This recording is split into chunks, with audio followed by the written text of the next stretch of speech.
lembu dan manusia? Tentunya tak sama. Kita dalam mengaji dulu edisi tadabbur. Dalam juzuk 8 terdapat dua surah, iaitu surah Al-An'am 06165 dan surah Al-A'raf 07206. Dalam awal juzuk 8 iaitu bermula daripada surah Al-An'am ayat 111, diakhiri dengan surah Al-A'raf ayat 87. Kita nak fokus pada ayat yang ke-162 dan 163 dalam surah Al-An'am. Qul inna salati wa nusuki wa mahyaya wa mamati lillahi rabbil alamin la syarika lahu wa bidzalika umirtu wa ana awwalul muslimin. Katakanlah Muhammad, sesungguhnya solatku, ibadahku, hidupku dan matiku hanyalah untuk Allah, Tuhan seluruh alam.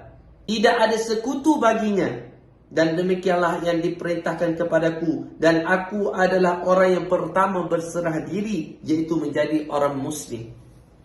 Daripada ayat ini kita faham, dan ayat ini berada di dalam surah Al-An'am. Al-An'am iaitu binatang ternakan. Di antara contohnya lembu, kerbau, kuda, itik dan sebagainya. Binatang ternakan ini mereka duduk atas muka bumi Allah Subhanahu Wa Taala. Mereka tidak perlu beribadah kepada Allah Subhanahu Wa Taala. Tetapi sebagai seorang manusia, kita kena apa? Kita kena solat, kita kena beribadah kepada Allah, kena jadikan kehidupan dan kematian ini hanya untuk Allah Subhanahu Wa Taala. Sebab itulah kenapa di antara benda yang paling mudah kita nak ingat ayat ini, kenapa ayat ini duduk dalam surah Al-An'am, supaya kita dapat bezakan kita manusia. Al-An'am adalah binatang, walaupun binatang ini binatang yang kita kata kita sayang mereka. Binatang ternakan, kita ternak mereka. Mereka tidak ada tugas yang perlu dilakukan.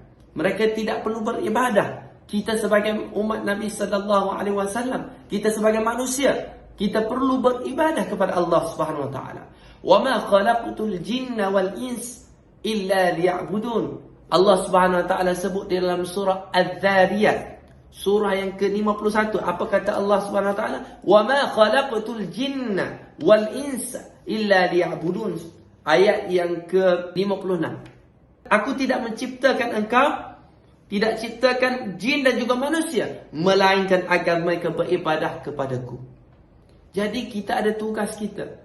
Dan kita perlu jadikan setiap aktiviti hidup kita, walaupun kita duduk di pejabat, walaupun kita duduk bersukan, walaupun kita tidur, apa saja yang kita lakukan aktiviti hidup kita ini, kita kena niat kerana Allah Subhanahu Wa Taala. Ayat ini mengajar kepada kita semua perkara dalam hidup kita kena sandarkan kepada Allah. Kita kena niat kepada Allah Subhanahu Wa Taala. Dan niat ini sangat penting. Mafhum hadis Nabi sallallahu alaihi wasallam, semua perkara bermula dengan niat.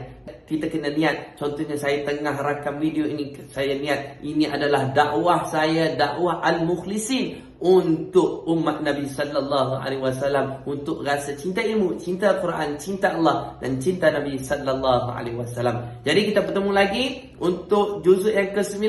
Apa cerita juzuk 9? Kita nak tadabbur sama-sama dalam Ngaji Dulu edisi tadabbur.